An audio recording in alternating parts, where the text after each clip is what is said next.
الحمد لله الذي جعلنا من المتمسكين بولاية أمير المؤمنين وأولاده المعصومين.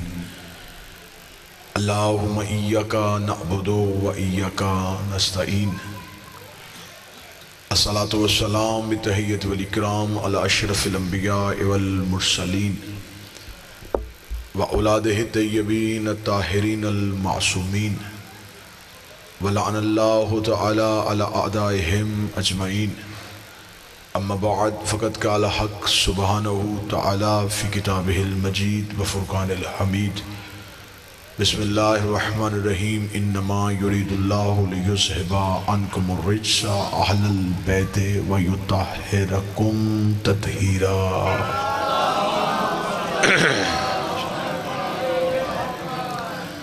دعا ہے مالکان عزت بارگاہ عزت میں آئے ہوئے ہر صاحب عزت کی عزت کو محفوظ فرمائے. شہزادی کونین صف عزا پہ جتنے بھی مومنین دلوں میں خواہشات لے کے بیٹھے ہیں، شہزادی ہر ایک کی وہ خواہش جو اس کے حق میں بہتر ہے اپنے حق کا واسطہ قبول فرمائے.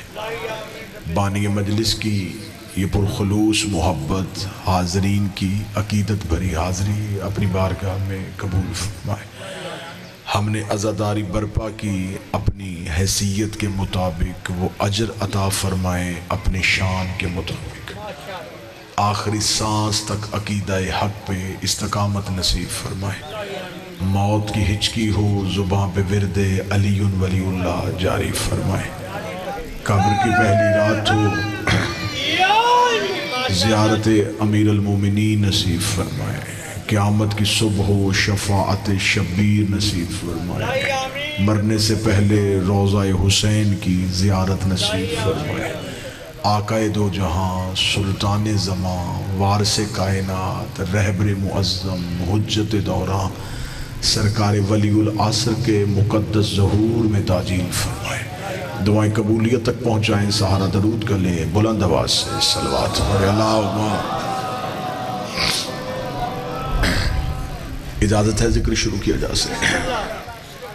چونکہ آج کی اس مجلس کا ابتدائیہ مخدومہ نے میرے نام لکھا ہے، تو ہر مجلس کا آغاز حدیث قصہ سے ہوتا ہے. تو میں چاہتا ہوں کہ میں مجلس میں حدیث قصہ کی راز آپ کے سامنے پڑھ سکوں. بسم اللہ. مولا حسین عزت اللہ. حدیث قصہ کی تلاوت بھی ہو اور حدیث قصہ کے راز بھی آپ کے سامنے پڑھے جائیں. بعض شیعہ اپنی کم علمی کی بنیاد پہ اور جدت پسندی کی بنیاد پہ یہ سمجھتے ہیں کہ شاید حدیث قصہ معاذ اللہ اس کی سند ضعیف ہے، اور انہوں نے حدیث قصہ کی جگہ دعائے کمیل پڑھنی شروع کر دی. میں بالکل کھول کے گفتگو کرنے کا آتی. جہاں مسجدوں میں حدیث قصہ پڑھی ہوتی تھی وہاں اب شب جمعہ دعائے کمیل پڑھی جاتی ہے. حدیث قصہ کی جگہ دعائے کمیل شیعت نہیں، شیعت کی دشمنی ہے. حدیث قصہ، میں دعائے کمیل کا انکار نہیں کر رہا، دعائے کمیل کی اپنی حیثیت ہے، حدیث قصہ کی اپنی انفرادیت ہے. دعائے کمیل کا مقابلہ حدیث قصہ سے ہو ہی نہیں سکتا. میں ایک پہلا فرق پڑھ دیتا ہوں. دعائے کمیل اور حدیث قصہ میں اتنا فرق ہے کہ دعائے کمیل میں علی نے بندے کو بتایا ہے کہ اللہ سے گفتگو کیسے کرنی ہے. حدیث قصہ میں اللہ نے بندے کو بتایا ہے کہ 14 سے گفتگو کیسے کرنی ہے. بسم اللہ. کتنا فرق، بسم اللہ سے کتنا فرق ہے حدیث قصہ میں اور دعائے کمیل میں. حدیث قصہ اور ہے، دعائے کمیل اور ہے. دعائے کمیل میں بندہ اللہ کے سامنے گڑ گڑا کے رو رو کے منتیں کرتا ہے، میرے گناہ بخش دے، میری خطائیں معاف کر دے، میری غلطیوں پہ رحم کر دے. دعائے کمیل میں بندہ اللہ کی منتیں کر رہا ہے. حدیث قصہ میں اللہ وعدہ کر رہا ہے جو آ گیا وہ بچ بھی گیا ہے، رحمت بھی لے گیا ہے، مغفرت بھی پا گیا ہے. معصوم فرماتے ہیں کہ ہر گھر میں حدیث قصہ ہر روز نہیں تو ہفتے میں ایک بار ضرور پڑھی جائے. جہاں حدیث قصہ کی تلاوت ہوتی ہے وہاں فرشتے حصار کرتے ہیں. بسم اللہ. اس حدیث کا نام، میں نے اس سے پہلے حدیث قصہ کی فضائل پڑھوں گے حدیث کسا کی، کیا کیا فضائل ہے، تو میرا خیال پوری مجلس گزر جائے حدیث کسا کی فضیلت بیان کرنے میں۔ کتنی فضیلت ہے آل محمد کے یہاں حدیث کسا پڑھنے کی۔ اصل میں مسئلہ یہ ہوا کہ جب سے ہمارا ان چیزوں پہ اعتقاد ختم ہوا ہے تب سے مصیبتوں میں اضافہ ہوا۔ میرا خیال ہے کہ نوجوان بچے تو نہیں لیکن بزرگ اس بات کی گواہی دیں گے کہ ایک دور ہوتا تھا ہمارے گھر میں ہماری مائیں معجزہ پڑھا کرتی تھی۔ ہلکی سی مصیبت کی آہٹ دروازے پہ آتی تھی نا تو مائیں معجزہ پڑھ لیتی تھی، مصیبت دروازے سے واپس چلی جاتی تھی۔ اب ان معجزوں ان کہانیوں میں لوگوں نے کہا جن میں کیا رکھا ہے، بات کہانی کی نہیں تھی، بات اعتقاد کی تھی کہ ہم نے اپنے ذہن میں علی کا تذکرہ کرنا ہے، 14 کی بات کرنی ہے، مصیبت دروازے سے واپس چلی جائے گی۔ اب ان چیزوں کی کمی ہو گئی، اعتقاد کی کمی آ گئی، اب بندے 14 کے ذکر سے زیادہ اپنی عبادت پہ ناز کر رہے ہیں، لیکن انہیں یہ نہیں پتا عبادت بھی تبھی قبول ہوتی ہے جب 14 راضی ہوتے ہیں۔ عبادت 14 کی معرفت کا نام ہے۔ معصوم فرماتے ہیں اللہ تمہیں سجدہ کروا کے اپنی حاکمیت نہیں منوا رہا، اللہ تمہیں سجدہ کر کے ہم تک پہنچا رہا ہے۔ جو حدیث پڑھی جاتی ہے اس حدیث کا نام ہے حدیث کسا۔ اس کی مکمل کہانی پڑھیں تو بنتا یہ ہے کہ اس حدیث کا نام ہوتا حدیث فاطمہ صلی اللہ علیہ وسلم۔ اس حدیث کا نام ہوتا ہے حدیث تطہیر، لیکن اللہ نے حدیث کو حدیث کسا کہلوا دیا۔ کسا کہتے ہیں چادر کو، چادر والی حدیث، یعنی کہ اس کا نام ہی بتا رہا ہے کہ اس میں ایک چادر ہے جس میں کچھ راز ہے۔ اب حدیث کسا شروع ہوتی ہے ان جابر بن عبداللہ الانصاری، یہ روایت کی ہے جناب جابر نے۔ جابر کے بارے میں پھر گفتگو چھیڑوں گا تو پھر پورا 1 گھنٹہ گزر جائے گا کہ جابر تھا کون۔ جابر بن عبداللہ انصاری یہ وہ مخصوص ترین آل محمد کا صحابی ہے جس نے 5 محمدوں کی خدمت کی ہے، جس نے پہلے محمد کا سلام 5ویں محمد تک پہنچا ہے، رسالت ماپ کا دور دیکھا ہے، علی کی صحبت میں زندگی گزاری ہے، حسن کی غلامی کی ہے، حسین کی نوکری کی ہے، مولا سجاد کے ساتھ رہے ہیں، سرکار باقر کے ساتھ رہے ہیں۔ جناب رسالت ماپ مدینے کی مسجد میں بیٹھے ہوئے تھے، یہ جابر مسجد میں داخل ہوا، مولا نے صحابہ سے کہا رستہ دو جابر کو۔ جابر کو رستہ ملا، رسول نے بالکل قریب بلایا۔ جب جابر بالکل قریب آیا رسول نے کہا میرے قریب بیٹھ۔ جابر بیٹھا، رسول نے جابر کا سر پکڑ کے اپنے زانوں پہ رکھا۔ قسمت ایک صحابی کی، رسالت ماپ نے اس کا سر اپنے زانوں پہ رکھا، اس نے آنکھیں بند کر کے خوشبوئے رسالت کو سونگا۔ اس کی آنکھ میں خوشی کا آنسو آیا، آنسو ابھی داڑھی تک نہیں پہنچا یا رسول نے ہاتھ سے آنسو کو روکا، روک کے کہا تجھے ایک اہم ذمہ داری دینے لگا ہوں۔ مولا حکم فرمایا جب ممبر پہ میرا ایک بیٹا دیکھے جس کا نام میرے نام جیسا ہو اسے کہنا نانا سلام کہہ رہا تھا۔ جب تو ایک میرا ایسا بیٹا دیکھے جس کا نام میرے نام کے ساتھ ملتا ہو اور وہ ممبر پہ بیٹھا ہو تو اسے کہنا رسول سلام کہہ رہا تھا۔ یہی جناب جابر جب سرکار امام باقر کی بارگاہ میں پہنچے تو مدینے کی اسی مسجد کے اسی ممبر پہ سرکار باقر بیٹھے ہوئے تھے۔ اب جناب جابر ضعیف ہو چکے تھے، کمر جھک گئی تھی، کمر میں خم آ گیا تھا، آنکھوں کی بینائی ختم ہو رہی تھی۔ جب مسجد میں داخل ہوئے جناب سرکار باقر علوم نے کہا جابر کو رستہ دو۔ لوگوں نے نبی کا صحابی سمجھ کے احتراماً اٹھے، پکڑ کے مولا کے قریب لے کے آئے۔ جناب جابر مولا کے قریب بیٹھ گئے، سرکار باقر نے سر پکڑ کے وہیں رکھا جہاں رسالت ماپ نے رکھا تھا۔ جابر نے آنکھیں بند کر کے مدت کے بعد پھر وہی خوشبو محسوس کی۔ جابر کی آنکھ میں خوشی کا آنسو ابھی داڑھی تک نہیں پہنچا تھا، سرکار باقر نے ہاتھ رکھا، ہاتھ رکھے گا روئے گا، نانے کا سلام نہیں دے گا۔ یہ نبی کا وہ صحابی ہے۔ اس کی دوسری صفت یہ ہے یہ قبر حسین کا پہلا مجاور ہے۔ جب رسالت امام مکہ سے ہجرت کر کے مدینہ پہنچے تھے تو ناصرین محمد میں سے جناب جابر کا نام تھا۔ جناب جابر نے اپنے ماں باپ قربان کیے ہیں اسلام کے لیے۔ جناب جابر عبداللہ کے بیٹے تھے، قبر حسین کے پہلے مجاور تھے۔ جب مولا حسین نے مدینہ چھوڑا تب یہ ہجرت کے لیے گئے ہوئے تھے۔ اب اپنی تجارت کی غرض سے یہ مدینے سے باہر تھے. جب یہ پہنچے تو انہیں خبر ہوئی کہ رسول کا بیٹا مدینہ چھوڑ چکا ہے. تو یہ رسالت ماپ کے فرزند کے پیچھے مدینہ سے چلے. لیکن جب یہ کربلا پہنچے تو ان کی کربلا میں آمد کتاب کہتی 17 سفر کو ہے. جب یہ 17 سفر کو کربلا میں پہنچے ہیں تو پھر یہ قبر حسین پہ بیٹھ گئے. پھر یہ جتنی دیر زندہ رہے ہیں تو پھر انہوں نے قبر حسین کی مجاوری کی ہے. اتنا جلیل القدر صحابی ہے. اس کی فضیلتیں اتنی ہیں کہ میں نے پہلے کہا کہ ایک پوری مجلس چاہیے جابر پڑھنے کے لیے. اب حدیث قصہ جناب جابر نے روایت کی ہے اور جابر کہتا ہے کہ میں نے کسی صحابی سے نہیں سنی, مجھے خود سیدہ نے سنائی ہے.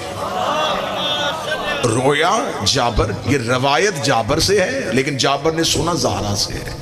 جابر کہتے ہیں کہ میں نے بی سنا. اگر آپ آمادہ ہیں تو پھر میں حدیث قصہ پڑھنی شروع کروں, اگر آپ ذہنی طور پہ آمادہ ہیں, کیونکہ ہمیشہ حدیث قصہ پڑھی جاتی ہے, لوگ سن رہے ہوتے ہیں لیکن پڑھنے والا عربی میں پڑھ رہا ہوتا ہے, سننے والوں کو نہیں پتا ہوتا کہ وہ کیا پڑھ رہا ہے, وہ احترام میں بیٹھے ہوتے ہیں.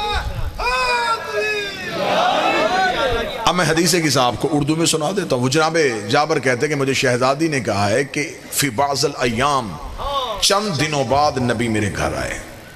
آج کی مجلس کو بچے ضرور غور سے سنیے گا. فی بعض الایام, چند دنوں بعد نبی میرے گھر آئے. پہلا سوال یہاں یہ پیدا ہوتا ہے, جو نبی روز آیا کرتے تھے وہ چند دنوں بعد کیوں آئے؟ رسول تو روزانہ بی بی کے دروازے پہ آتے, تو یہ بی بی نے یہ جملہ کیوں کہا فی بعض الایام, چند دنوں کے بعد میرے گھر آئے؟ جب میں نے طریق سے اس کا مطالعہ کیا کہ وہ نبی کسی جنگ کے لیے گئے ہوئے تھے, نبی تجارت کی غرض سے گئے تھے, نبی مدینے سے باہر تھے, تو پھر مجھے تاریخ نے بتایا کہ یہ جو حدیث قصہ ہے یہ 9 اور 10 ہجری کا درمیانی وقت تھا. اس وقت نبی کہاں تھے؟ نجران کے عیسائی مدینے آئے ہوئے تھے اور 3 دن تک وہ مدینہ مسجد میں قیام پذیر تھے. رسول ان کی میزبانی کر رہے تھے. 3 دن نبی گھر نہیں آئے. 3 دن مسلسل مسجد میں بیٹھ کے نجران کے عیسائیوں کی میزبانی بھی کرتے رہے, انہیں دین بھی بتاتے رہے. جب تیسرے دن انہوں نے کوئی بات نہیں مانی تو خدا نے کہا فَقُلْ تَعَالُوا نَدْعُوا أَبْنَاءَنَا وَأَبْنَاءَكُمْ. میرا حبیب اگر یہ نہیں مانتے تو پھر ان سے کہے یہ بیٹے لائیں ہم بیٹے لاتے ہیں, یہ نساء لائیں ہم نساء لاتے ہیں, یہ نفس لائیں ہم نفس لاتے ہیں. اب رسول مسجد سے اٹھ کے بیٹی کے دروازے پہ آئے. بی بی نے بعض الایام اس لیے کہا کہ 3 دنوں کے بعد نبی گھر آئے. اب جو گھر آئے ہیں بیٹی کا گھر سمجھ کے نہیں آئے. اب حدیث قصہ آگے چلی. نبی پہلے آتے تھے, سلام کرتے تھے, زہرا استقبال کرتی تھی, نبی ماتھا چومتے تھے, نبی جا کے حجرے میں بیٹھ جاتے تھے. اب حدیث قصہ کے جملے کہ نبی آئے, دروازے پہ رک گئے. رک کے نبی نے کہا ایتینی بالکساء الیمانی, زہرا مجھے چادر اڑا, زہرا مجھے چادر اڑا. اس کے آگے حدیث قصہ میں جملہ کا ضعف بدنی, نبی نے کہا کہ میں اپنے بدن پہ کمزوری محسوس کر رہا ہوں. پڑھنے والے نے آپ کو سنایا کہ رسالت امام معاذ بیمار تھے اور بخار کی وجہ سے کمزوری محسوس کر رہے تھے. میں 2 علموں کے درمیان بیٹھا ہوا ہوں. مذہب اہل بیت میں جو بیمار ہو جائے وہ نبی نہیں ہوتا, کیونکہ بیماری تب آتی ہے جب جسم پہ کنٹرول نہ رہے. تو جس کا جسم پہ کنٹرول نہ ہو اس کا کائنات پہ کنٹرول کیسے ہو سکتا ہے؟ نبی نے یہ نہیں کہا کہ زہرا میں بدن پہ کمزوری محسوس کر رہا ہوں. نبی نے زہرا کے دروازے پہ رکے گا, زہرا رسالت کمزوری محسوس کر رہی ہے, رسالت کمزوری محسوس کر رہی ہے. اب میرا مجمع مجھ سے پوچھے کہ رسالت میں کمزوری کیسی آ گئی؟ نبی نے زہرا کے دروازے پر رک کے کہا اس نے بیٹے مانگ لیے میرے ہے نہیں, اس نے عورتیں مانگ لی ہیں میری اس قابل نہیں. زہرا رسالت کمزوری محسوس کر رہی ہے, مجھے اپنی چادر اڑا اور مجھے رشتے دے. اتنا کہنا تھا, بی بی نے اپنی چادر اڑائی. نبی نے کہا اب میں سکون محسوس کر رہا ہوں. جس کی چادر نبوت کو شفا دے اسے شریعت میں زہرا کہے. بسم اللہ سرکار. پہلا راز آپ نے بڑی محبت سے بادشاہ حسین عزت, انتہائی روحانیت والی مجلس, انتہائی نورانیت والی مجلس. پہلا ہی راز آپ نے انتہائی محبت کے ساتھ سنا. پہلا ہی جملہ آپ کو بڑے اچھے طریقے سے وصول ہو گیا. بعض الایام نبی مباہلہ کے لیے تیاری کر رہے تھے. دوسرا راز نبی نے یہ نہیں کہا کہ میرا جسم کمزور ہو گیا ہے, رسالت کو رشتے چاہیے. 2 راز پڑھی گئے جی. تیسرا راز پڑھتے ہیں. اب بی بی نے چادر اڑائی اور نبی گھر میں چادر لے کے بیٹھ گئے. یہ چادر نبی کی نہیں تھی. چلے میں جملہ تبدیل کرتا ہوں. جس کے کاندھے پہ خود کملی تھی, مجھے نہیں کتابوں میں ملا کہ نبی کوئی ایسا لمحہ تھا جب, کیونکہ عربوں میں ابا لباس تھی, چادر نبی کے دوش میں موجود تھی. نبی نے اپنی چادر لے کے نہیں بیٹھے, زہرا تو مجھے چادر اڑا. کملی والے نے سیدہ سے چادر مانگی، سیدہ نے چادر دی، نبی چادر کے نیچے بیٹھ گئے۔ آگے چلیں جی۔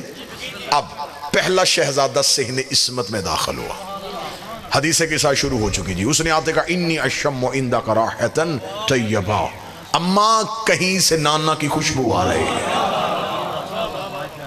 یہ بات ذہن میں رکھیے گا جلال پور والو، نبوت جب بھی پہچانی جائے خوشبو سے پہچانی جاتی ہے۔ یہی وجہ تھی کہ ہجرت کی رات بستر پہ علی کو سلایا، کیونکہ علی کے جسم سے بھی وہی خوشبو آتی تھی جو محمد کے بدن سے آتی تھی۔ اماں کہیں سے نانا کی خوشبو آ رہی ہے۔ انی اشم عندک راحتن طیبہ کأنہا رایۃ جدی رسول اللہ، اماں یہ خوشبو میرے نانا کی ہے۔ اتنا کہنا تھا یا بی بی نے اشارہ کیا چادر کے نیچے ہے رسول۔ اب حسن چلتے چلتے چادر کے قریب ہے، السلام علیکہ یا جدی، نانا بیٹے کا سلام۔ رسول نے چادر کے اندر سے حسن کی آواز سنی، فرمایا علیکہ السلام یا قرۃ عینی و ثمرۃ فؤادی، او میری آنکھوں کی ٹھنڈک، اے میرے دل و جان کے میوہ، تجھ پہ میرا سلام۔ حل اتعذن لی ادخل معک تحت الکساء، نانا اجازت ہے میں چادر کے نیچے آ جاؤں؟ رسول نے اجازت دی، اب حسن بھی چادر کے نیچے آ گئے۔ اب دوسرا شہزادہ صحن میں آیا، سوال پھر وہی ہوا، انی اشم عندک راحتن طیبہ، اما کہیں سے نانا کی خوشبو آ رہی ہے۔ فرمایا صرف نانا نہیں، بھائی بھی چادر کے نیچے ہے۔ اب حسین چلتے چلتے چادر کے قریب آئے، السلام علیکہ یا جدی رسول اللہ، نانا بیٹے کا سلام، آواز علیکہ السلام یا قرۃ عینی و ثمرۃ فؤادی۔ پھر رسول کو پتا چلا یہ حسین ہے، فرمایا یا شافع امتی، ہائے ہائے، اے میری امت کی شفاعت کرنے والے، جسے اللہ شافع بنائے اسے مصطفیٰ کہتے ہیں، جسے مصطفیٰ شافع بنائے اسے حسین کہتے ہیں۔ یا شافع امتی، حسین تجھ پہ میرا بھی سلام، اتعذن لی ادخل معک تحت الکساء، اجازت ہے میں چادر کے نیچے آ جاؤں؟ اجازت ملی۔ حسین پہلے حدیث کساء کے یہ جملے سنیے گا، راز سے پردہ میں بعد میں اٹھاتا ہوں۔ اب امیر المومنین آ گئے، فرمایا شہزادی یہاں سے رسول کی خوشبو آ رہی ہے۔ فرمایا صرف نبی نہیں، دو بیٹے بھی چادر کے نیچے، علی آئے چادر کے نیچے چلے گئے۔ اب یہاں تک حدیث کے ساتھ اتنی سنیے گا، اب راز سنیے گا۔ حسن آئے، پوچھا اماں نانا کہاں ہے؟ حسین آئے، سیدہ سے پوچھا نانا کہاں ہے؟ علی آئے، سیدہ سے پوچھا رسول کہاں ہے؟ اتنے پڑھے لکھے مجمع میں سوال کر دو، جس نے سب سے پہلا سوال کیا حسن نے۔ یہ وہی امام حسن ہے جو ماں کی گود میں بچپن میں لوح محفوظ پڑھتا تھا، جو فرش میں بیٹھ کے عرش دیکھتا تھا، اسے گھر میں نانا نظر کیوں نہیں آیا؟ جو وہاں بیٹھ کے لوح محفوظ پڑھتا تھا، اس نے زہرا سے کیوں پوچھا؟ شاید یہ تین حجت زمانے کو بتانا چاہ رہی ہے کہ زہرا ہے کیا۔ حسن نے بی بی سے پوچھا، حسین نے بی بی سے پوچھا، علی نے زہرا سے پوچھا۔ جس علی نے پوچھا وہ سلونی کا دعویٰ کرتا ہے، جس حسین نے پوچھا وہ نیزے کی نوک پہ قرآن پڑھتا ہے، جس حسن نے پوچھا وہ ماں کی گود میں لوح پڑھتا ہے۔ حسن بھی امام، حسین بھی امام، علی بھی امام۔ امام کہتے ہیں رستہ دکھانے والے کو، جو امت کو رستہ دکھائے اسے امام کہتے ہیں، جو تین اماموں کو رستہ دکھائے اسے زہرا کہتے ہیں۔ حسن بھی زہرا سے پوچھے، حسین بھی زہرا سے پوچھے۔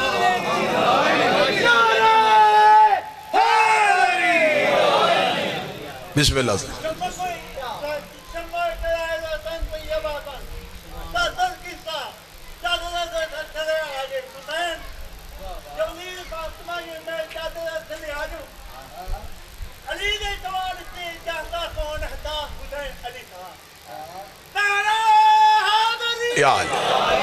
متوجہ صاحبان مکمل ہے، موضوع پسند ہے یا نہیں ہے جی؟ حسن نے بھی سیدہ سے پوچھا، حسین نے بھی سیدہ سے پوچھا، علی نے بھی سیدہ سے پوچھا۔ اگر آپ کی دلچسپی موضوع میں ہے تو اگلا نتیجہ اس سے بھی خوبصورت دینے لگاؤں۔ حسین نے اجازت مانگی تو چادر کے نیچے گئے، حسن کو اجازت ملی تو چادر کے نیچے گئے، علی جیسے امام کو رسول نے اجازت دی تو وہ چادر کے نیچے آئے۔ اب میرا مجمع مجھے بول کے بتائے یہ وہی حسین نہیں ہے جو رسول سجدے میں تھا تب پشت پہ آ کے بیٹھ گیا تھا، تب تو کاندھا پکڑ کے نہیں پوچھا کہ نانا اجازت ہے میں تیری نماز میں آ جاؤں؟ نماز میں بغیر اجازت کے، چادر میں اجازت مانگ کے، اس کا مطلب ہے وہ نماز کبریا ہے، یہ حجاب کبریا۔ وہاں بغیر اجازت کے چلا گیا، زہرا کی چادر میں بغیر اجازت کے نہیں۔ اب یہ چادر کے راز پڑھوں میں آپ کے سامنے. یہ چادر تھی کیا؟ دو جگہوں پہ مجھے نبی رکتا ہوا نظر آیا ہے. رسول کعبے میں جاتا ہوا دروازے پہ اجازت نہیں مانگی. رسول مسجد میں جاتے تھے، رسول مسجد کے دروازے پہ رک کے اجازت نہیں مانگی. دو جگہوں پہ نبی رکتے تھے. ایک سیدہ کے دروازے پہ، ایک جب معراج پہ گئے تو پردے کے باہر رکے. یا ادھر رکے ہیں یا ادھر رکے ہیں. اب مجھے نہیں پتا، میرا تو عقیدہ ہٹ کے ہے، مجھے تو سمجھ نہیں آ رہی. یا وہاں بطور رہتی ہے یا یہاں توحید رہتی ہے. کوئی بول سکے تو زحمت فرمائے گا سر. یا وہاں اجازت مانگی گئی ہے یا پھر یہاں اجازت مانگی گئی. اجازت ہے میں چادر کے نیچے آ جاؤں. علی کو اجازت مل گئی، حسن کو اجازت مل گئی، حسین کو اجازت مل گئی. اب سیدہ ابھی تک نہیں آئی، چادر ادھوری ہے. جو ہی سیدہ چادر کے اندر آئیں، اب رسول نے چادر کے پلو پکڑے. بِالطَّرَفِ الْكِسَا وَأَوْمَا بِيَدِ الْجَمْنَ إِلَى السَّمَاءِ. رسول نے چادر کے دونوں پلوؤں کو تھام کے کہا اللہم اِنَّا ہَؤُلَاءِ اہلُ بیتی. میرے اللہ یہ ہیں میری اہل بیت، یہ ہے میری اہل بیت. ادھر رسول نے کہا یہ میری اہل بیت ہیں تو عرش پہ ہلچل مچ گئی. فرشتوں نے پوچھا وَمَن تَحْتَ الْكِسَا، یہ چادر کے نیچے کون ہے؟ یہ جو فرشتوں نے پوچھا نا وَمَن تَحْتَ الْكِسَا، یہ لا علمی نہیں. اس کا مطلب یہ نہیں کہ فرشتے جاہل تھے. فرشتوں نے سوال دہرایا. اگر کوئی بندہ علم سننے والا بیٹھا تو یقیناً اگلی سطر پہ تائید کرے گا. یہ فرشتوں نے ومن کہہ کے سوال کو دہرایا ہے. یہ سوال ایک بار نہیں دوسری بار ہوا ہے. یہ پہلی بار کب ہوا تھا؟ جب خدا نے فرشتوں سے کہا تھا آدم کو سجدہ کرو. فرشتوں نے کہا کیوں کریں؟ خدا نے کہا بتاؤ یہ کون ہے، بتاؤ یہ کون ہے. فرشتوں نے کہا ہم نہیں جانتے. فرمائے آدم تو نام پڑھ. آدم نے نام پڑھے. خدا نے کہا اب سجدہ کرو. اس وقت خدا نے پوچھا تھا بتا یہ کون ہے، بتا یہ کون ہے. آج فرشتوں نے پوچھا اب بتا یہ کون ہے. اتنا کہنا تھا. اب آواز خدائی ہم فاطمہ تو و ابوہا و بالوہا و بنوہا. ایک زہرا ہے، ایک زہرا کا بابا ہے، ایک سیدہ کا شوہر ہے، دو سیدہ کے بیٹے ہیں. میرے اللہ رسول کلام تو نہیں جانتا تو کون جانتا ہے؟ تو یہ کہہ دیتا ایک مصطفیٰ ہے، ایک مصطفیٰ کی بیٹی ہے، ایک مصطفیٰ کا بھائی ہے، دو مصطفیٰ کے نواسے ہیں. تو انہیں تعارف زہرا کا نام لے کے کیوں کروایا جبکہ چادر میں 4 مرد موجود تھے؟ 4 مردوں کے ہوتے ہوئے مستور کا نام دے کے تعارف کروایا. خدا نے کہا اس لیے زہرا کا نام دے کے تعارف کروایا. اگر میں کہتا محمد ہے، محمد کی بیٹی ہے، کل کوئی مولوی بھونک دیتا بیٹی تھی لیکن زہرا نہیں تھی، بیٹی تھی لیکن زہرا نہیں تھی. نبی کی اور بھی بیٹیاں تھی. میں نے فاطمہ کہہ کے دنیا کو بتایا ہے کہ اہل بیت محمد کے رشتہ داروں کا نام نہیں، اہل بیت زہرا کے رشتہ داروں کا نام.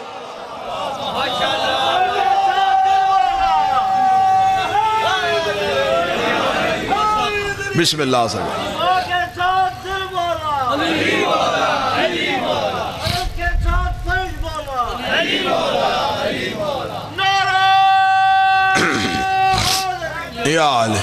اہل بیت بننے کے لیے نبی کا رشتہ دار ہونا ضروری نہیں، سیدہ کا رشتہ دار ہونا ضروری ہے. نبی کے رشتہ دار اہل بیت نہیں. اور ویسے بھی یہ اللہ کا ہم پہ کرم ہے، یہ سیدہ کا ہم پہ احسان ہے. لوگوں کے پاس جتنے ہیں وہ سارے نبی کے ہیں، ہمارے پاس سارے نبی سے ہیں. آپ نے جملہ سمجھا نہیں، میں جملہ گہرائی میں لے جاؤں. لوگوں کے پاس جتنے ہیں نبی کے صحابی، نبی کی بیوی، نبی کے رشتہ دار، ہمارے پاس کے والا ایک بھی نہیں. یا علی انت منی، اے علی تو مجھ سے، حسن منی، حسن مجھ سے، حسین منی، حسین مجھ سے، الفاطمہ تو بضعۃ منی، فاطمہ مجھ سے. ادھر کے ہے ادھر سے ہے. درود کے والوں پہ نہیں ہوتا، سے والوں پہ ہوتا.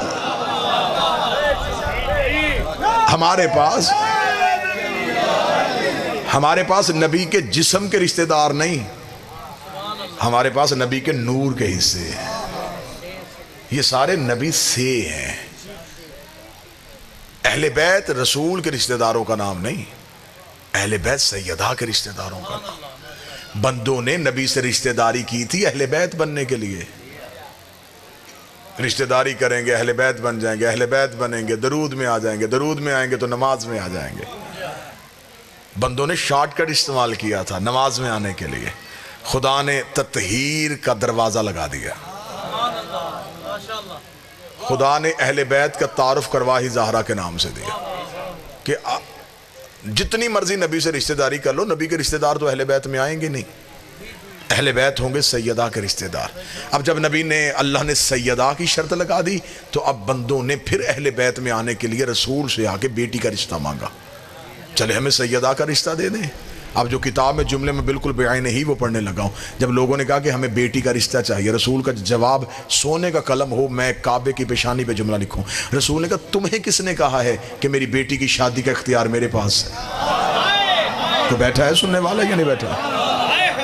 تمہیں کس نے کہا ہے کہ میری بیٹی کی شادی کا اختیار میرے پاس ہے؟ وہ بھی سامنے عرب کے لوگ تھے، انہوں نے کہا تجھے سورج پلٹانے کا اختیار ہے، تجھے چاند و ٹکڑے کرنے کا اختیار ہے، تو پتھروں کو کلمہ پڑھوائے یہ تیرا اختیار ہے، تو درختوں کو چلائے یہ تیرا اختیار ہے، بیٹی کی شادی کا اختیار تیرے پاس کیوں نہیں؟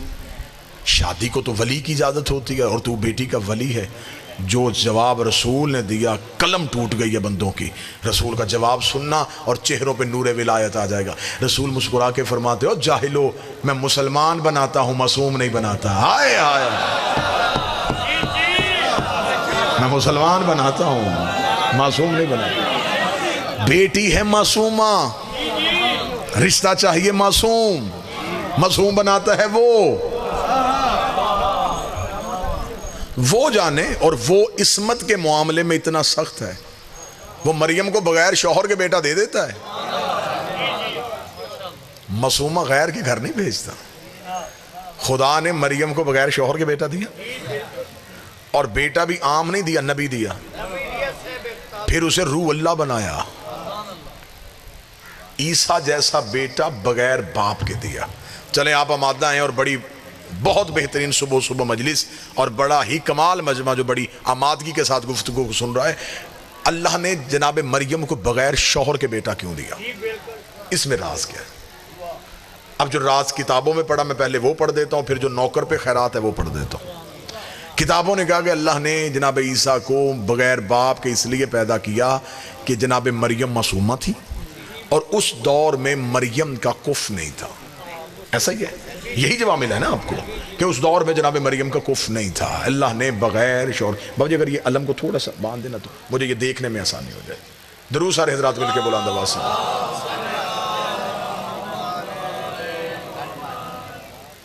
اب بس ٹھیک ہو گیا، بہتر ہو گیا۔ درود سارے حضرات مل کے بلند آواز سے۔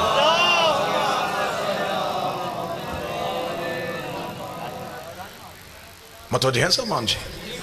اللہ نے جناب مریم کو بغیر شوہر کے بیٹا کیوں دیا؟ انہوں نے کہا جی بغیر شوہر کے اس لیے دیا کہ جناب مریم کے دور میں دوسرا معصوم کوئی نہیں تھا، ہم پلہ نہیں تھا، ایک ہی معصوم تھا، وہ جناب زکریا تھے، اور وہ رشتے میں خالو لگتے تھے، اس لیے اللہ نے بغیر شوہر کے بیٹا دیا۔ ٹھیک ہے جی، یہ بات میں بھی تسلیم کر گیا، قوم نے بھی کر لی تھی، میں بھی کر لیتا ہوں، لیکن حقیقتیں بڑی مشکل سے نیچے اترتی ہیں۔ سادہ چیز تو نیچے اتر جاتی ہے، حقیقت مشکل سے نیچے اترتی ہے۔ اب حقیقت جو ہے وہ مولویوں کے یہاں پھنس گئی، وہ نہیں بتائی اور میٹھی گولی قوم کو دے دی، اور قوم اسی پہ آمادہ ہو گئی کہ ہاں بھائی یہ دلیل ٹھیک ہے۔ اس کے آگے کسی نے ریسرچ کرنے کی ضرورت محسوس نہیں کی۔ میرا طالب علم ہونے کی حیثیت سے جس بندے نے یہ جواب دیا اس پہ میرے دو سوال ہیں۔ اگر اللہ کی یہ مجبوری تھی، اللہ کو اس دور میں معصوم کوئی نہیں ملا، تو معصوم پیدا کون کرتا ہے؟ تو وہ کر دیتا۔ بھئی یہ مجبوری مخلوق ہی ہو سکتی ہے کہ ہمیں معصوم کوئی نہیں ملا، اس کی مجبوری کیسی؟ وہ مجبور تو ہے ہی نہیں۔ دو نقصان کروا لیے، فطرت توڑی، جبکہ اس نے خود کہا ہے کہ میں اپنے قانون نہیں توڑتا، یہاں ٹوٹ گیا، فطرت بدل دی، بغیر شوہر کے بیٹا دے دیا۔ دوسرا نقصان کیا ہو گیا؟ توحید خطرے میں ڈال لی۔ عیسیٰ بغیر باپ کے دیا، اور آج تک عیسائی مان ہی نہیں رہے، وہ کہتے نہیں جی اللہ کا بیٹا ہے، باپ کوئی نہیں ہے۔ تو کہ اللہ کو نہیں پتا تھا کہ دو نقصان ہو رہے ہیں، کہ ایک مذہب وجود میں آ جائے گا، انہوں نے اس کو اللہ کا بیٹا کہہ دینا ہے، اس کا باپ کوئی نہیں ہے، تو لہٰذا مجبوری کیا تھی؟ وہ معصوم پیدا کر دیتا، اس نے بھیجنا تھا، وہ ایک معصوم مریم کے دور میں بھیجتا، مریم کی اس سے شادی کرتا، عیسیٰ دنیا میں آتا، نہ آج عیسائی ہوتے۔ نہ فطرت کا قانون ٹوٹتا، صرف مریم کے دور میں ٹوٹا، اس کے بعد نہ ٹوٹا نہ پہلے ٹوٹا۔ میرے مالک دو نقصان کروا لیے ہیں تو نے۔ اب میں نے جو پہلا سوال کیا تھا وہ ہوتا کتابوں والا جواب، پھر میں نے اس پہ کیے دو سوال قائم، اب دو سوالوں کے بعد اب نوکر پڑھنے لگا عطا۔ میرے مالک تو نے مریم کو بغیر شوہر کے بیٹا کیوں دیا جبکہ تو نے معصوم خلق کر دینا تھا؟ جب نہیں کہ واضح پروردگار ہے، گستاخ نہ بن، خدا کو مجبور نہ سمجھ، میں معصوم خلق بھی کر سکتا تھا، لیکن اصل میں حقیقت یہ تھی کہ میں مریم کو بنا بیٹھا تھا بتول۔ اگر میں کوئی معصوم پیدا کر کے مریم کی سے شادی کرتا تو وہ قیامت تک معصوم کہتا رہتا میرے گھر میں بتول رہتی ہے، میں بتول کا شوہر ہوں، میں بتول کا حاکم ہوں۔ خدا نے کہا یہ اعزاز صرف ابو طالب کے بیٹے کا ہے کہ اس کے گھر میں بتول رہتی ہے، میں توحید خطرے میں ڈال سکتا ہوں، علی کی ہمسری برداشت نہیں کر سکتا، میں علی کی برابری برداشت نہیں کروں گا۔ کل کوئی کہے، کل کوئی کہہ دے کہ میں اس فضیلت میں علی جیسا، اس کی بیوی بھی بتول، میری بیوی بھی بتول، نہ یہ اعزاز صرف علی کا ہے کہ اس کے گھر میں بتول رہتی ہے۔ جو اللہ علی کی ہمسری نبیوں میں برداشت نہیں کرتا وہ عرب کے کمیوں میں برداشت کرے گا؟ میں کسی بندے کا موازنہ علی سے کیوں پڑھوں؟ میں کسی مکے کے بندے کا مقابلہ علی سے پڑھوں؟ بِطَرَفِ الْكِسَاءِ وَأَوْمَا بِيَدِ الْيُمْنَى إِلَى السَّمَاءِ موضوع ہے نا، چادر کے پلوؤں کو تھام کے کہا میرے اللہ یہ ہے میری اہل بیت۔ اتنا نبی کہہ دیتا تو با خدا میں ممبر سے صرف اتنا ہی کہتا، نبی نے اتنا نہیں کہا۔ اللہم اِنَّ حَوْلَ اہل بیتی کہہ کے نبی چپ نہیں ہوا، فرمایا خاصہ تھی، حامہ تھی، لحمہم لحمی، دمہم دمی، یعلمنی یعلمہم، یحزننی یحزنہم، انا حرب لمن حربہم، وسلم لمن سالمہم، وعدو لمن اعداہم، ومحب لمن احبہم، انہم منی وانا منہم۔ میرے لئے یہ صرف میری اہل بیت نہیں، میرے خاص ہیں، میرا حصہ ہے، ان کا گوشت میرا گوشت ہے، ان کا خون میرا خون ہے۔ اچھا رسول نے یہ نہیں کہا کہ میرا گوشت ان کا گوشت ہے۔ راز سنتے آئیے گا، صرف راز پڑھ رہا ہوں، صرف لفظوں میں چھپے ہوئے راز کھول رہا ہوں۔ رسول نے یہ نہیں کہا کہ میرا خون ان کا خون ہے، نہیں، ان کا خون میرا خون، ان کا گوشت میرا گوشت ہے۔ یا رسول اللہ نور اول تو آپ ہیں، آپ کہہ دیں کہ میرا خون ان کا خون ہے، میرا گوشت ان کا گوشت ہے، میں میں یہ آپ نے میرا کیوں نہیں کہا کہ میرا خون ان کا، میرا ان کا کیوں نہیں، میرا ان کا کیوں نہیں؟ اب ان میں سے خون بھی نکال دوں اور گوشت بھی نکال کے اگر میں لفظ کہوں تو میرا خیال ہے پھر زیادہ وضاحت اچھی ہو جائے گی۔ یا رسول اللہ آپ نے یہ نہیں کہا میرا ان کا، آپ نے کہا ان کا میرا، ان کا میرا، ان کا میرا۔ رسول نے کہا سمجھ نہیں آیا، میرا ان کا میرا۔ کوئی میرے ایسے ہوں گے جو ان کے نہیں ہوں گے، ان کا کوئی بھی ایسا نہیں ہوگا جو میرا نہیں ہوگا۔ آئے میرے بہت ایسے ہوں گے، اگر میں کہہ دیتا میرا ان کا تو میرے تو بہت ایسے ہیں جو میرے ہیں، ان کے نہیں، ان کا ایک بھی ایسا نہیں جو صرف ان کا ہو اور میرا نہ ہو۔ ان کا خون میرا خون ہے، ان کا گوشت میرا گوشت ہے۔ اگلی سطر سننا حدیث قصہ کی، رسول اللہ لحمہم لحمی دمہم دمی یعلمنی من یحزننی من، جس نے انہیں غضب نہ کیا اس نے مجھے غضب نہ کیا۔ اگلا جملہ سننا، رسول نے کہا میں ہر اس سے لڑوں گا جو ان سے لڑا۔ اب اس میں تو فرقوں والی بات ہی کوئی نہیں، صرف تاریخ سے جا کے پوچھ ان سے کون کون لڑا۔ جو ان سے لڑا وہ نبی سے لڑا، جو نبی سے لڑا وہ خدا سے لڑا، جو ان سے لڑے گا وہ مجھ سے لڑے گا، جو ان سے دوستی کرے گا وہ مجھ سے دوستی کرے گا، جو ان سے دشمنی کرے گا وہ مجھ سے دشمنی کرے گا، کیونکہ یہ مجھ سے ہیں، میں ان سے ہوں۔ اب رسول نے یہ جملہ کہا فجل صلواتکا برکاتکا رحمتکا غفرانکا رضوانکا، تو رحمت بھیج، تو درود بھیج، تو مغفرت بھیج، تو صلوات بھیج۔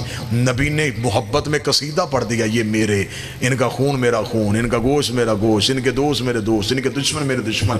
خدا کو عرش پہ بیٹھے جلال آ گیا، خدا نے کہا اچھا آج چادر کے نیچے آ گئے تو تارے تیرے ہو گئے، آج چادر کے نیچے ہو گئے تو اہل بیت ساری تیری آ گئی۔ اب خدا کو بھی جلال ہے، خدا نے کہا وَبِعِزَّتِي وَبِجَلَالِي، میں نے زندگی میں کبھی کوئی قسم اپنی نہیں کھائی لیکن آج میں اپنی عزت اور جلال کی قسم کھا رہا ہوں۔ انی خلقت السمان مبنیہ والارض مدیہ والشمس وزیہ ولقمرا منیرا ولفلکا یدور ولبحرا یجری۔ او محمد تو نے کہا یہ تیرے ہیں سن، اگر یہ نہ ہوتے آسمان نہ ہوتا۔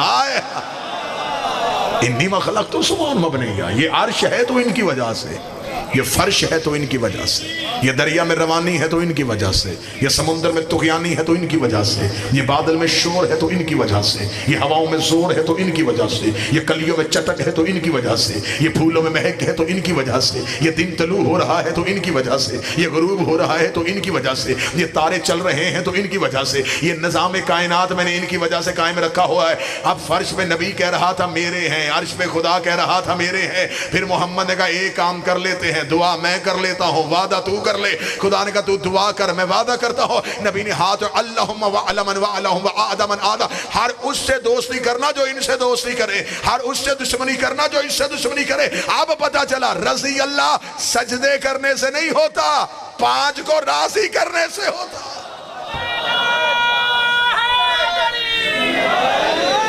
ہر اس سے دوستی کرنا، اب نمازوں سے راضی نہ ہونا۔ یہ نبی نے چادر میں بیٹھ کے کہا اب نمازوں سے راضی نہ ہونا، اب اپنے سجدوں سے راضی نہ ہونا، راضی تب ہونا جب یہ ہوں۔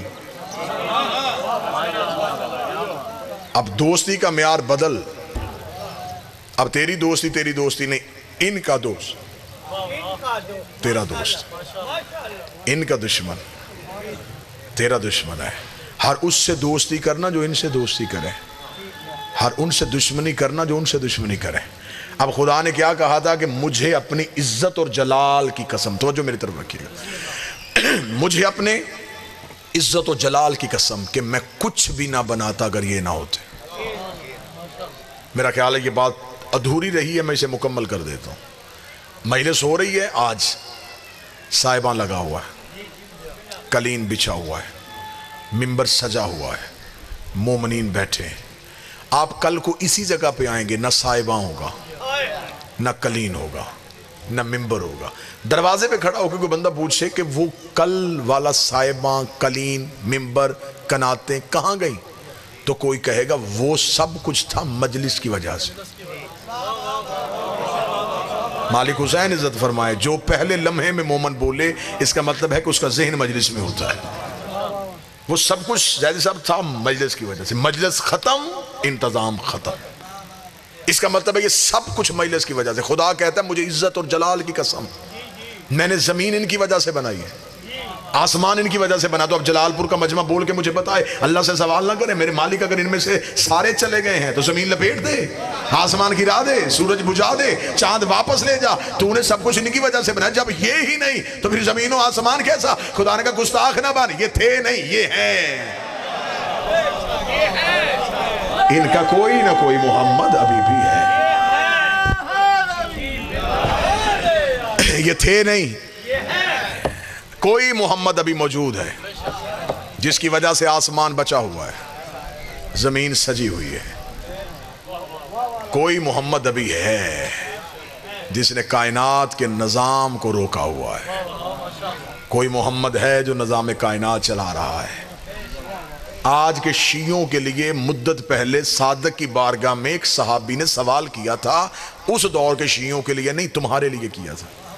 وہ جواب مولا کا سننا اور اپنا عقیدہ ٹھیک کر لینا۔ اس بندے نے امام سے کہا مولا جس دور میں آپ میں سے کوئی بھی نہیں ہوگا، اس دور کے شیعہ مسائل کس سے پوچھیں گے؟ یقیناً یہ آج کے دور کی بات ہے۔ جس دور میں آپ کا کوئی بھی نہیں ہوگا، اس دور کے شیعہ کیا کریں گے؟ امام جلال میں آ کہتے ہیں وہ کون سا دور ہوتا ہے جب ہم نہیں ہوتے؟ ہم ہر دور میں موجود ہیں۔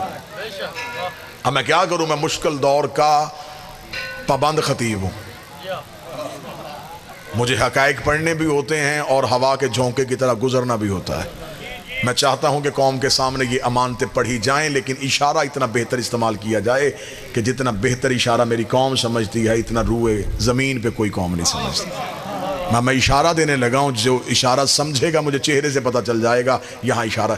پیاسے کا کام ہے چشمے کو ڈھونڈنا، بابا جی اشارہ سمجھے گا، پیاسے کا کام ہے چشمے کو ڈھونڈنا۔ اب اگر کوئی پیاسا چشمہ ڈھونڈے ہی نہ اور نالی سے پانی پی لے، اس میں چشمے کا کیا قصور ہے؟ کو بیٹھا ہے اشارہ سمجھنے والا؟ تمہارا کام تھا امام کو ڈھونڈنا، اب تم امام کو ڈھونڈو ہی نہ اور کسی اپنے مرضی کے پوچھ لو، تو بتا دے۔ تو اس میں مالی کا کیا قصور ہے؟ اچھا سوال پوچھنے کے لیے کہتے جی امام ہے ہی نہیں، مدد مانگنے کے لیے امام سے، پھر جس سے جواب مانگا اسے مدد بھی مانگ۔ اگر وہ تیری مشکل کشائی کر سکتے ہیں تو وہ تجھے تیرے مسئلوں کا حل بھی بتا سکتے ہیں۔ انہیں بتانا آتا ہے، ہمیں پوچھنا نہیں آ رہا۔ ہم نے اپنی جہالت چھپانے کے لیے کہہ دیا وہ پردے میں ہے۔ وہ پردے میں کیسے ہیں؟ وہ تو ظاہر ہے، ہماری آنکھوں کے آگے پردے ہیں۔ ہماری آنکھوں کے آگے دنیا داری کا پردہ، تعصب کا پردہ، ہوس کا پردہ، ہرس کا پردہ۔ یہ پردے ہٹا تجھے حجت نظر آئے۔ اگر یہ نظر نہ آ سکتے ہوتے، میں بہت بڑی بات کہنے لگا ہوں، اگر یہ نظر نہ آ سکتے ہوتے تو یہ مرنے کے بعد بھی نہ آتے۔ موت کے وقت سرحانے کس کی کرسی ہوتی ہے؟ علی کی۔ علی نظر آیا، کیوں نظر آیا؟ اس لیے کہ دنیا کے پردے ہٹ گئے۔ دنیا کے پردے ہٹے، حجت نظر آ گئی۔ تو ابھی زندہ ہٹا، حجت ابھی نظر آ جائے گی۔ حجت نظر میں آ سکتی ہے، تو پردے ہٹا۔ مرنے کے بعد بھی تو نہیں بدلا، تیرے اعمال بھی وہی تھے۔ امام فرماتے ہیں ہم سے ملاقات کے لیے جو شیطان ہمارے ماننے والے کے دل میں پہلی رکاوٹ ڈالتا ہے وہ یہ ڈالتا ہے کہاں ہم کہاں وہ۔ آج بھی کسی شیعہ سے پوچھو جی امام سے ملاقات ہو سکتے، وہ کہتے ہیں ہم گناہ گار ہیں۔ وہ امام کہتے ہیں یہ پہلی رکاوٹ ہے تمہاری اور ہماری ملاقات میں جو تمہارے دل میں ابلیس نے ڈالی ہے۔ کہاں تم اور کہاں ہم۔ دو علموں کے درمیان معصوم کا فرمان سنو، معصوم فرماتے اگر ہم تمہیں تمہارے گناہوں کی وجہ سے دور رکھتے تو ہم تمہارے دل میں اپنی ولایت ہی کیوں ڈالتے؟ اگر ہم نے تمہارا ظرف اس قابل سمجھا ہے کہ اپنی ولایت تمہیں دی ہے تو یقیناً ہم تمہیں ملنا چاہتے ہیں۔ ہم تمہیں ملنا چاہتے ہیں، ہماری طرف سے انکار نہیں ہے، تمہاری طرف سے انکار ہے۔ ہم ملنے سے نہیں گھبرا رہے، تم ملنے سے گھبرا رہے۔ امام فرماتے ہیں کہ میں بہت دفعہ ممبر سے یہ جملہ پڑھ چکا ہوں لیکن میں اپنی قوم کے بچوں کو رٹانا چاہتا ہوں۔ امام فرماتے ہیں اپنے گھر میں دسترخوان سجاؤ تو ایک فرد کی جگہ خالی چھوڑ دو۔ بچے ماں باپ سے پوچھیں یہ کس کی جگہ ہے تو اس سے کہو ہمارا امام ہمارے دسترخوان پہ آئے گا۔ جس گھر کے بچوں کو یقین ہو جائے کہ ہمارا مولا ہمارے گھر آتا ہے، ہمارا مولا ہمارے گھر میں آتے ہیں، ہماری دعائیں سنتے ہیں، ہماری مشکلوں میں ہمارے حل کرتے ہیں، تو وہ بچہ کبھی بھی غیر سے نہیں مانگے گا۔ مولا فرماتے ہیں ہمیں دکھ ہوتا ہے جب ہمارے ہوتے ہوئے تم کسی سے مانگتے ہو۔ یہ یقین ہے کہ امام، کسی شیعہ سے پوچھو امام زندہ ہے، زندہ ہے، موجود ہے، موجود ہے، دیکھ رہے ہیں، دیکھ رہے ہیں، لیکن پھر بھی اس کے باوجود ہم غیروں کے دروازے پہ کھڑے، میرا یہ کام کروا دے، میری یہ مشکل حل کروا دے، میری یہ مشکل حل کروا دے۔ امام نے کہا یہ رکاوٹ تم نے ڈالی ہے، تم ہم سے مانگنا شروع کرو، ہم تمہیں دینا شروع کریں گے۔ تمہارے مانگنے میں دیر ہو سکتی ہے، ہمارے دینے میں دیر نہیں ہو سکتی۔ حدیث قصہ کے راز جتنے کم علمی کی بنیاد میں پڑھ سکتا تھا میں نے آپ کے سامنے پڑھے۔ ان 14 کو صرف ماننا نہیں، ان کی معرفت شرط ہے۔ انہیں پہچانو، یہ ہیں کون، ان کی معرفت کیا ہے۔ یہ انہوں نے کرم کر دیا ہے کہ انہوں نے ہمارے دل میں اپنی محبت پیدا کر دی۔ اب ہمارے دل میں ان کی محبت ہے، ان کی ولایت ہے۔ کتنا بہتر جملہ علی نے ہمارے لیے کہا ہے۔ مولا فرماتے ہیں میں اپنے دشمن کو دنیا بھی سجا کے دے دوں وہ پھر بھی مجھے نہیں مانے گا۔ خود علی فرما رہے، نہج البلاغہ میں فرما رہے، مولا فرماتے ہیں میں اپنے دشمن کو ساری دنیا بھی دے دوں وہ پھر بھی مجھے نہیں مانے گا۔ اور پھر جو تم پہ فخر کیا وہ سننا۔ علی فرماتے ہیں میں اپنے محب کی ناک پہ تلوار رکھ کے کہوں میری محبت مجھے واپس کر، وہ پھر بھی نہیں کرے گا۔ وہ میرے کہنے پہ بھی مجھے واپس نہیں کرے گا۔ علی کو اتنا ناز ہے اپنے شیعہ پہ۔ ایک بندے نے کوفے میں آ کے کہا تھا، اس نے کہا یا علی میں غریب ہو گیا ہوں، تیری محبت کا فائدہ کیا ہے؟ علی نے چہرہ پھیر لیا، اس نے کہا میں مانگنے کے لیے آیا تھا، آپ نے رخ کیوں بدلا؟ امام نے فرمایا حق کے امام کے سامنے جھوٹ بولتا تجھے شرم نہیں آتی؟ اس نے کہا مولا میں نے کیا جھوٹ بولا؟ فرمایا قیمتی چیز اپنے پاس رکھ کے خود کو غریب نہیں کہتے۔ اس نے کہا مولا میرے گھر میں کوئی قیمتی چیز نہیں۔ مولا نے فرمایا اس وقت بھی تیرے پاس وہ چیز ہے۔ مولا کوئی چیز بھی نہیں ہے۔ امام نے فرمایا ابھی سودا کر لیتے ہیں، میری محبت مجھے واپس کر، کائنات کے خزانے تجھے دیتا ہوں۔ قدموں میں گر کہتا 2 جہاں بھی تول کے دے، میں تیری محبت پھر بھی واپس نہیں کروں گا. علی مسکرا کے فرماتے اتنی قیمتی چیز اپنے پاس رکھ کے خود کو غریب کیسے کہلوا رہا تھا.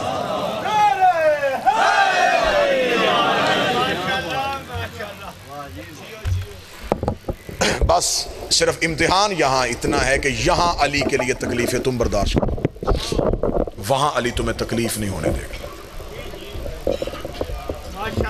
یہاں علی کے لیے جتنا برداشت کر سکتے ہو کرو. امتحان آنے شروع ہو جائیں تو اسے سمجھو کہ علی تمہیں قریب کر رہے ہیں. دنیا کے امتحان مصیبتیں نہیں ہوتی, آزمائشیں ہوتی. یہاں امتحان علی کے محبت میں تم دے دو, وہاں کے امتحان میں علی تمہیں بچا لے گا. میں اپنی قوم کے سامنے پھر منت کر کے کہہ رہا ہوں, یہاں کا امتحان آسان ہے, وہاں کا مشکل ہے. وہاں کے امتحان سے بچنے کے لیے یہاں امتحان دو. یہاں عقیدے کا امتحان ہے, وہاں اعمال کا امتحان ہے. یہاں علی تمہیں عقیدے کی وجہ سے پرکھے گا. دنیا تمہیں دور کرے گی, لوگ نفرت کریں گے, تعلق ختم ہوں گے, دوستیاں برباد ہوں گی. تمہیں علی کی ولایت کے جرم میں تنہا کر دیا جائے گا, تم پہ طنز کیا جائے گا, تمہیں گالی دی جائے گی, تمہیں برا بھلا کہا جائے گا. علی کے لیے سب برداشت کر لینا. میں دو علموں کے درمیان کھڑا ہو کے کہہ رہا ہوں, علی کی ولایت میں سر دینا پڑے بڑے کام کا سودا ہے. علی کی ولایت کے لیے تعلق قربان کرنا پڑے کوئی گھاٹے کا سودا نہیں. سب کچھ چھوڑ دینا, علی نہ چھوڑنا. مشکل دور آ گیا ہے, علی کی ولایت طریقے سے چھیننے کی کوشش کی جا رہی ہے. کہیں عبادت کے بھیس میں, کہیں خوف کے بھیس میں, کہیں حرص کے بھیس میں. کبھی بھی علی نہ چھین. علی کی ولایت میں سیسا پلائی دیوار بن جاؤ. دنیا میں علی کا اتنا مشکل کام ہے, علی آسانیوں سے نہیں ملتا. میں ایک ہی جملہ کہوں تو میرا خیال ہے کہ پھر میری قوم کو 1 گھنٹہ میری محنت کی ضرورت نہیں پڑے گی. علی ولی اللہ اتنا مشکل امتحان ہے کہ علی کی ولایت کی دشمنی میں لوگوں نے محمد کا جنازہ چھوڑ دیا تھا. آج لوگ کہتے ہیں جی بندے ہم سے نہیں بولتے, ہم علی ولی اللہ پڑھتے ہیں, لوگوں نے ہمارے ساتھ تعلقات ختم کر لیے. تو تمہارے ساتھ تعلقات ختم ہوئے تو اس میں کیا ہوا؟ لوگوں نے مصطفیٰ کے ساتھ تعلق ختم کر لیا تھا. 1.25 لاکھ بندہ غدیر میں چھوڑ کے آیا تھا کائنات کا رسول. کتنے مسلمان آئے جنازے پہ؟ غدیر کے واپس آ کے رسول نے اپنی زندگی کے باقی ایام حجرے میں گزارے. لوگوں نے نبی کو گھر سے نکل کے مسجد میں نہیں آنے دیا. اتنا تنہا کر دیا تھا رسول کو لوگوں نے, صرف علی کی ولایت کی دشمنی. 11 بندے رسول کے جنازے پہ آئے جس نے پوری دنیا سے کلمہ پڑھوایا ہو. آدھی رات کو بطول نے رو کے کہا یا علی, مدینے کے لوگ میرے بابے کے جنازے پہ کیوں نہیں آئے؟ علی رو کے فرماتے بطول علی کی ولایت کی دشمنی میں لوگوں نے تیرے بابے کا جنازہ چھوڑ دیا. آج شیعہ گھر کا بچہ ہو کے کہہ رہا ہے کہ علی ولی اللہ کیا ہے؟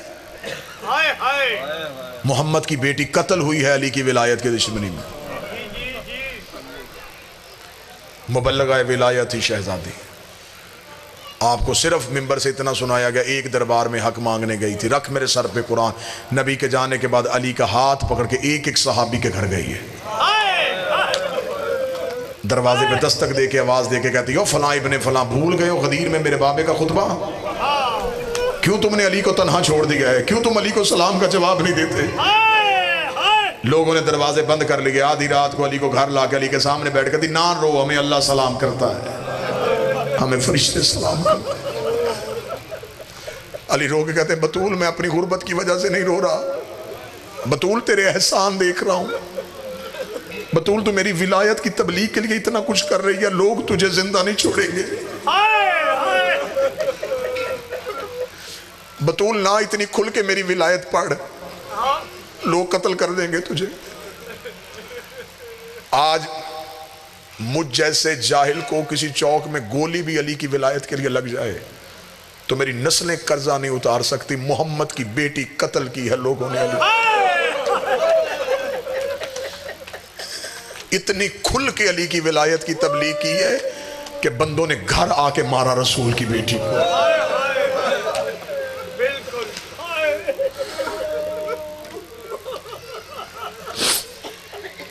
ابھی میں آپ کے سامنے جو چادر کے راز پڑھ رہا تھا، یہ چادر لٹ گئی علی کی ولایت کی خاطر،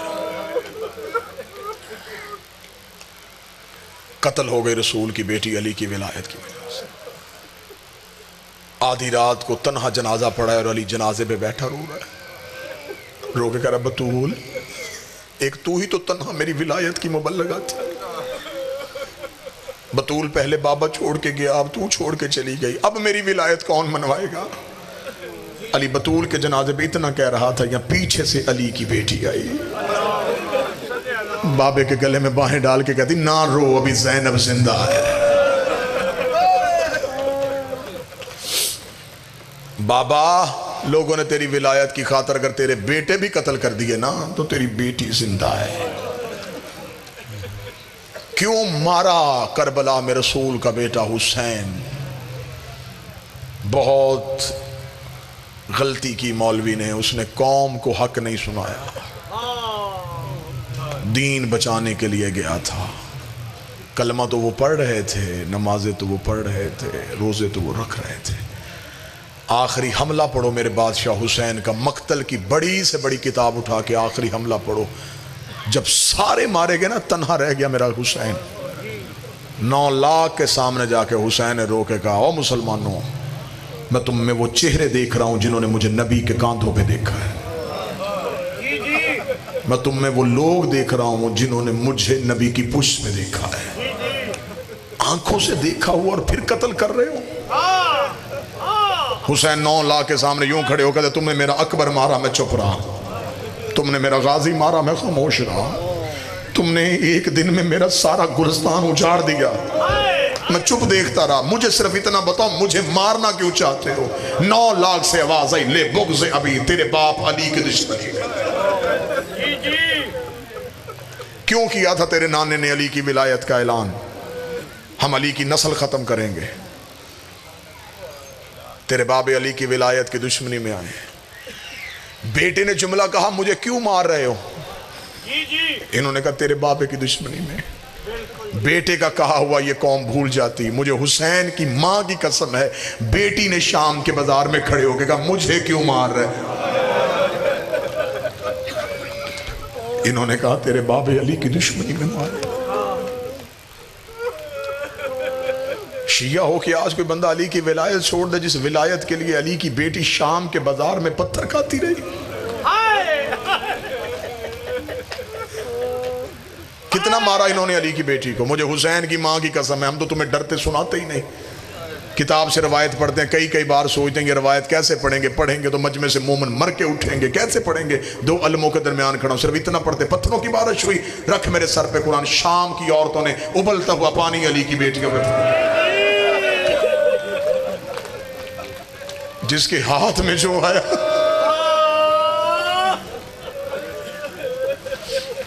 بسم اللہ باج، بسم اللہ بسم اللہ، واجب الاحترام قابل صد احترام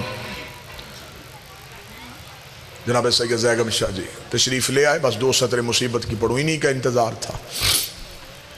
مولا سید الساجدین کہتے ہیں جب بازار عبور کیا دیوار کے ساتھ لگ کے کھڑی ہوئی علی کی بہویں، سجاد کہتے ہیں میں پہچان ہی نہیں سکا ان میں اکبر کی ماں کون ہے، اصغر کی ماں کون ہے، قاسم کی ماں کون ہے۔ میں غیر سید ہوں، مجھ سے بازار شام آج تک نہیں پڑھا گیا کہ کیسے گزری تھی علی کی بیٹی۔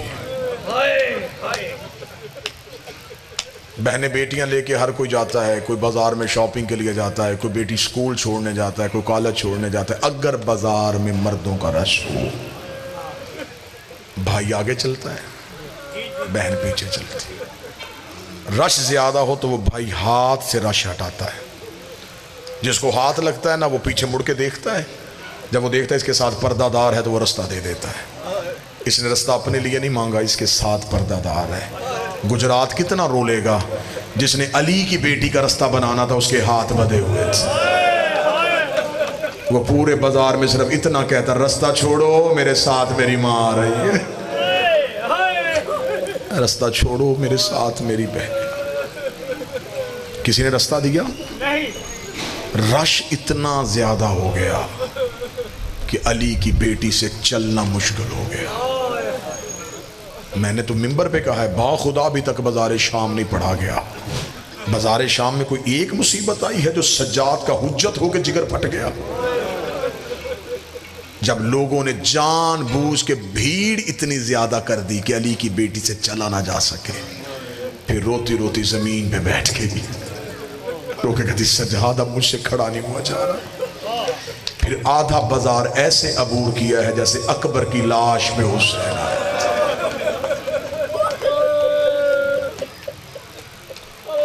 جب واپس آ گئی تھی مدینے، ایک مستور نے پوچھا تھا بس آخری جملہ، اس نے کہا بی بی سب سے زیادہ ظلم کہاں ہوا؟ فرمایا شام میں. بی بی سب سے زیادہ مصیبت کہاں آئی؟ فرمایا شام میں. اس نے کہا بی بی سب سے زیادہ تکلیف کہاں ہوئی؟ فرمایا کوفے میں. اس نے کہا بی بی ظلم شام میں، تکلیف کوفے میں کیوں ہوئی؟ جو جواب دیا تیری ہائے نکلے گی. بی بی رو کہتی شام والیوں کو نہیں پتا تھا میں کون ہوں، کوفے کی ہر مستور جانتی تھی میں علی کی بیٹی ہوں. شام والی یہ کہہ کے پتھر مارتی رہی جسے چلنا نہیں آتا وہ باغی کی بڑی بہن ہے. کوفے والی یہ کہہ کے دیکھتی رہی وہ جو سامنے آ رہی ہے یہ علی کی بڑی بیٹی ہے. انہوں نے مجھے باغی کی بہن سمجھ کے مارا، انہوں نے مجھے علی کی بیٹی سمجھ کے مارا. کوفے کا پہلا بازار آیا، بی بی کی آواز آئی سجاد. جی اماں. سجاد ان سے کہ گلی بدلیں. اماں کیوں؟ بی بی رو کہتی اس گلی سے کیسے گزروں؟ اس گلی میں حبیب کا گھر ہے. نوکر کے دروازے کے سامنے سے آقا زادی بغیر چادر کے گزرے. اتنا کہنا تھا سید الساجد نے کہا ملعون گلی بدل. اس نے کہا رستہ نہیں بدلنا، حکم یہی ہے اسی رستے سے لے کے جانا ہے. بی بی رو کہتی اچھا سجاد اگر انہوں نے اسی رستے سے لے کے جانا انہیں کہہ میرا اونٹ حبیب کے مکان کی چھت کے قریب کرے. اماں کیوں؟ بی بی رو کہتی اس کا بیٹا چھت پہ کھڑا ہے، میں اسے اس کے بابے کا پرسہ دے لوں. تیری ہائے نے نکلی او بی بی تیرے 9 مارے گئے تجھے کوئی رونے نہیں آیا، تو نوکر کے دروازے پہ پرسہ دینے آئی ہے. بی بی کا اونٹ حبیب کے مکان کی چھت کے قریب آیا، حبیب کا بیٹا چھت پہ کھڑا تھا. بی بی کی آواز آئی او بچہ قیدیوں کا تماشا دیکھ رہا ہے؟ رو کہتا نا بی بی میں تو عراق کی طرف دیکھ رہا ہوں. کیوں؟ رو کے کہتا وہاں میرا بابا گیا ہوا ہے، میرے مولا وہاں آئے ہیں، انہوں نے ہمیں خط لکھا تھا ہمارا بابا نصرت کے لیے گیا ہوا ہے. بی بی رو کے کہتی اچھا بچہ میرے قریب آ. جب بی بی نے کہا یا بنیا علیہ بیٹا میرے قریب آ، بچے نے قدم ہٹانے شروع کر دیے. بی بی رو کے کہتی میں تجھے قریب بلا رہی ہوں تو دور کیوں ہٹ رہا ہے؟ جو بچے نے جواب دیا رات تو بستر پہ جملہ یاد کر کے تڑپے گا. حبیب کا بیٹا رو کہتا بی بی میں نے پہلی بار کوئی مستور قیدی دیکھی ہے، میں نے آج تک مردوں کے ہاتھ بدے دیکھے ہیں، میں نے پہلی بار کسی مستور کے ہاتھ بدے دیکھے ہیں. بی بی کس جرم میں قید ہوئی ہے؟ بی بی رو کہتی میرا جرم بعد میں پوچھنا، پہلے ماں کو کہے چھت پہ تجھے ایک قیدن بلا رہی ہے. حبیب کے بیٹے کے چہرے پہ غیرت کی سرخی آئی، رو کے کہتا بی بی میں بابے کے بعد گھر کے پردے کا وارث ہوں، میری ماں مکان کی چھت پہ نہیں آ سکتی. اتنا کہنا تھا. بی بی نے کہا کیوں نہیں آتی؟ رو کے کہتا وہ مدینے والے سیدوں کی کنیز ہے، وہ کبھی بھی بغیر پردے کے چھت پہ نہیں آئی. اتنا جملہ کہنا تھا یہ حبیب کے سر نے نیزے سے پرواز کی، مکان کی چھت پہ آیا. بیٹے کو کہتا ماں کو کہے آگ لگا برکے کو. دروازے پہ علی کی بیٹی کھڑی ہے، دروازے پہ محمد کی بیٹیاں کھڑی ہیں. حبیب کی زوجہ ننگے پاؤں دوڑی، بی بی کے اونٹ کے سامنے ہاتھ جوڑے، رو کے کہتی میں نہیں پوچھتی حبیب کہاں ہے، میں نہیں پوچھتی حسین کہاں ہے، مجھے صرف اتنا بتا جب تیری چادر چھین گئی تیرا عباس کہاں تھا، وہ جسے انگلی پکڑ کے چلنا سکھایا تھا، وہ تیرا شیر غازی کہاں؟ اللہ اللہ